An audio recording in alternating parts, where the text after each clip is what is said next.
పాలకుర్తిలో BJP చేసింది ఏమీ లేదని రేవూరి ప్రకాష్ రెడ్డి విమర్శించారు. మహబూబాబాద్ జిల్లా ఎమ్మెల్యే క్యాంపు కార్యాలయంలో ముఖ్య కార్యకర్తల సమావేశంలో ఆయన పాల్గొన్నారు. పాలకుర్తి నియోజకవర్గంలో కార్యకర్తలు చాలా ఉత్సాహంగా ఉన్నారని, గతంలో పాలకుర్తిలో వచ్చిన మెజారిటీ కంటే ఈసారి 60,000 మెజారిటీ దాటుతుందని ధీమా వ్యక్తం చేశారు. బీజేపీ ప్రభుత్వం 3 కోట్ల ఉద్యోగాలు ఇస్తామని చెప్పి మాట తప్పిందని ఆయన మండిపడ్డారు. పాలకుర్తిలో గతంలో 46,000 పైన మెజారిటీ వచ్చింది కాంగ్రెస్కు. ఈసారి అది 60,000 దాటుతుందని నాకు చాలా స్పష్టంగా అనిపిస్తుంది.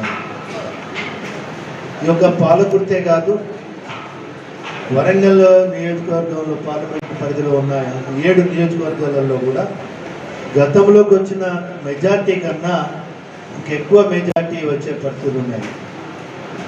మేము తక్కువలో తక్కువ 2 lakhs అంటున్నాం, కానీ ఇది 3 lakhs క్రాస్ అయ్యే పరిస్థితి చాలా స్పష్టంగా పడుతుంది. దానికి కారణం ఏంటి అని అంటే, ఒకటి బీఆర్ఎస్ అనేది నిర్వీర్యం అయిపోతుంది.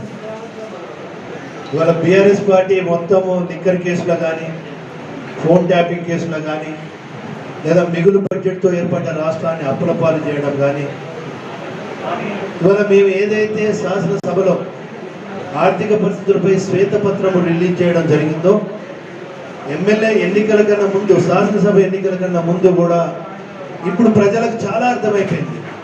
ఇప్పుడు విషయాలు సూటిగా మాట్లాడుతున్నారు. 3 కోట్ల ఉద్యోగాలు ఇస్తామని చెప్పి అన్నారు. మీ గ్రామంలో కేంద్ర ప్రభుత్వానికి